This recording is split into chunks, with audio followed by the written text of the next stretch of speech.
الحمد لله وكفى والصلاة والسلام على سيد الرسل وخاتم الأنبياء. أما بعد فأعوذ بالله من الشيطان الرجيم. بسم الله الرحمن الرحيم. ورتل القرآن ترتيلا. وقال النبي صلى الله عليه وسلم: يقال لصاحب القرآن: اقرأ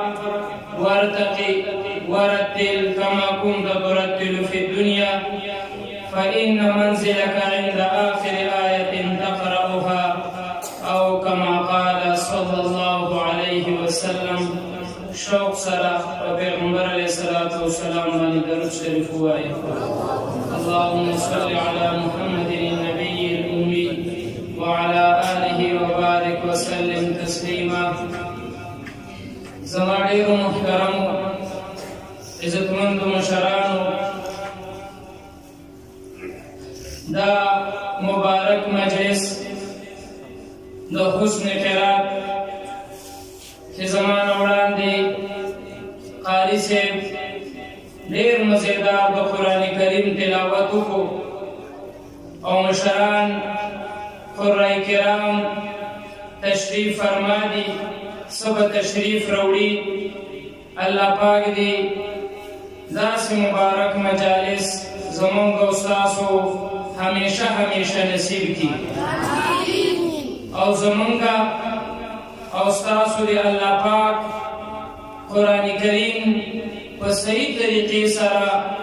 د لوستلو توفیق نصیب کی. زما محترمو مولانا قاری احسان اللہ صاحب، قاری تحسین اللہ صاحب کله کله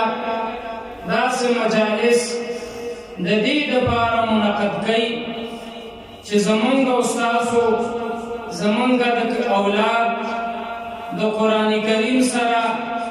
شوق او مینه پیدا شي. یو د قرآن کریم تلاوت کول دی په خپل مرضی سره، سر پورا کول چې سړی کینی یو سپاره ووایي، دو سپارې ووایي او لګی، نه د وقف پته لګي نه د وصل پته لګي، او مسلسل لګي او ذهن کې هم دی چې دو درې څلور سپارې مې ویلي. یاد ساتئ الله پاک په دې باندې ناراضه کیږي. په داسې تلاوت باندې الله پاک چاته ثواب نه ورکوي، بلکې الټا په غلط تلاوت کولو باندې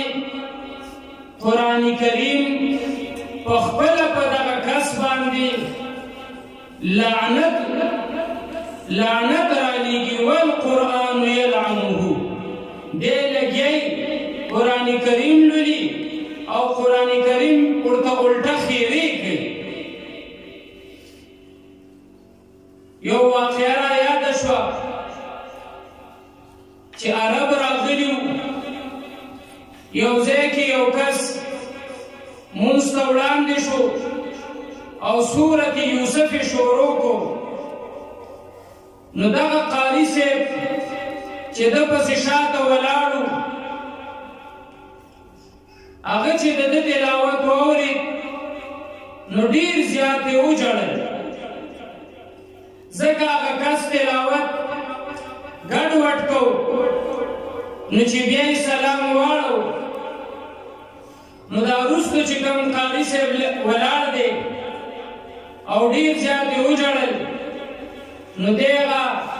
امام صاحب ته وایي چې د یوسف علیه السلام باندې به خپل ورونو دومره ظلم نه و کړی څومره دا چې په د قرآن مجید باندې وکړي. لہذا یاد ساتئ صرف سر پوره کول، چې سر یې په ټولو په دې تلاوت باندې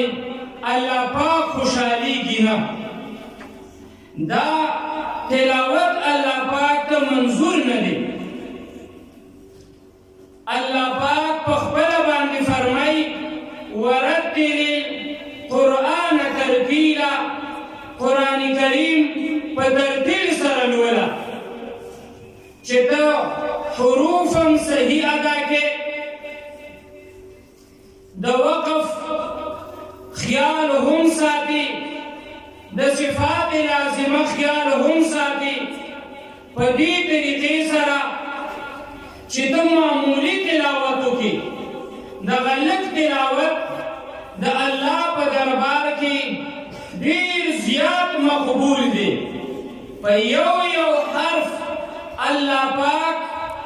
لس نیکۍ ورکوي او دا تلاوت چې ته زده کې نو دا یقیني ګران دی د دې زده کولو دپاره چې ته څومره کوشش کې الله پاک به د دې په بدله کې یقیني جنت درکوي لہذا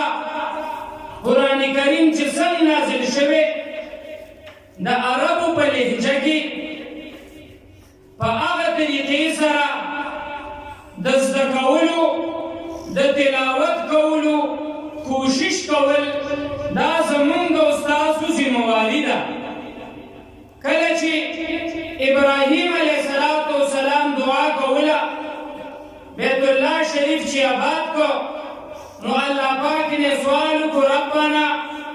وابعث فيهم رسولا يتلو عليهم آياتك ويزكيهم ويعلمهم الكتاب والحكمة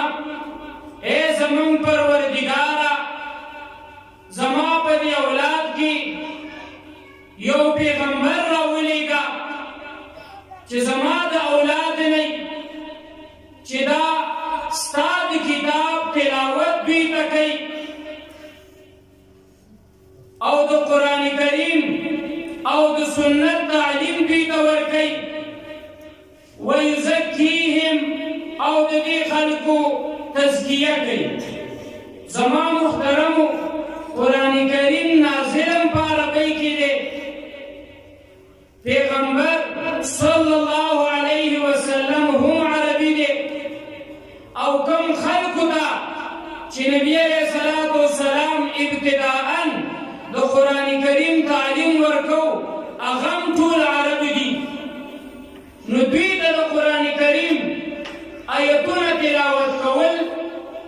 په ترتیب سره ویل د دې څه مطلب لکه پښتون د پښتو ښودل څه معنی د دې نه معلومیږي چې عرب ټول عربم په صحیح طریقې سره قرآن کریم نشي تلاوت کولی څو پورې چې ورته استاد ښودلی نه لہذا عرب او عجم دواړه به د استاد د قاري صاحب نه تلاوت زده کوي زما محترمو کله دا قرآن کرام تلاوت کوي نو والضحا وي کله والضحی وي موږ ته خو یې پته نه لګي دواړه موږ ته یو شان ښکاري والضحا والضحی کله انعمت علیهم وي کله انعمت علیهم وي موږ ته دواړه یو شان ښکاري خو دې کې دا فرق چې راغلی او دا قرآن کرام الحمدلله د الله پاک په فضل و کرم سره دغه ټول قرائات دغه ټول لهجې دوی محفوظ ساتلي دي د خپل اساتذو نه زده کړي او امت یې مخکې منتقل کوي او دوی د قرآن کریم بالذات خدمت کوي د قرآن کریم د الفاظو حفاظت کوي داسې علما دي داسې قرآن کرام دی الله پاک زمونږ او ستاسو معاشره کې همیشه دپاره قایم او دایم ساتي زما محترمو مکه مکرمه مدینه منوره چې په کومه علاقه کې واقع دي دې ته حجاز وایي او اوسه پورې به دې ته حجاز مقدس ویل کېده، خو چې کله دا موجوده سعودي حکومت ترکی خلافت عثمانیه ختم که، هغه ختم شو او دوی دغه ځای کې بر سر اقتدار رالل، نو دوی له نوم کېښوده سعودي عرب. نور د دې پخوانی او تاریخي نوم حجاز مقدس دی. او په دې حجاز کې بیا خاص کر مکه مکرمه کې چې کوم خاندانونه آباد دي، نو په غټه باندې دې ته قریش ویلې کېږي. او دا قریش په ټولو عربو کې فصیح او بلیغ عربي وایي، او ټول عربو کې د نسب او د شرافت په اعتبار او د ژبې د زبان په اعتبار د ټولو نه اعلی قبیله دا ده. جناب نبی کریم صلی الله علیه وسلم قریشو کې رالیږلی او قرآن کریم هم د قریشو په لغت باندې نازل شوی. خو چې کله نور قبیلو ته دا تلاوت ګران شو، لکه تاسو ګورئ مونږ ټول یو پښتانه خو اشنغري یو شان پښتو وایي، مومند دې بل شان ته وایي، وزیرستان وزیر او بنوالی بل شان وایي، کله صرف په لهجه کې فرق وي او کله باقاعده حروف او الفاظو کې فرق وي. نو دغه شان په عربو کې مختلف قبیلې وي، د ټولو نه فصیح بلیغه قبیله دا قریشو. په دې کې قرآن کریم نازل شو، خو چې کله نور قبایلو ته د دوی په لهجه باندې قرآن کریم لوستل ګران شو، نو جناب نبی کریم صلی الله علیه وسلم د الله پاک نه سوال وکړو، الله پاک اختیار ورکړو، بیا یو یو لغت باندې اجازت ملاوېده، تر دې چې جناب نبی کریم صلی الله علیه وسلم وفرمیل انزل القرآن على 7 احرف، فسلور په 7 احرفو په 7 لغاتو په 7 لهجو په دې کې اجازت ملاو شو. لکه عبدالله بن مسعود رضی الله عنه له یو کس راغی، عبدالله بن مسعود صاحب ورته فرمایي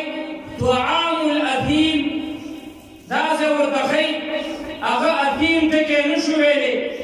بار بار ورته وویل. نو بیا ورته عبدالله بن مسعود صاحب وایي طعام الفاجر، دا ټکی هغه ویلی شو. د اثیم او د فاجر معنی یوه ده، چې هغه فاجر ادا کړ، بس هم په هغې کې ورته اجازت میلاو شو. طعام الاثیم په ځای باندې طعام الفاجر. نو محترم والضحا والضحی ویل،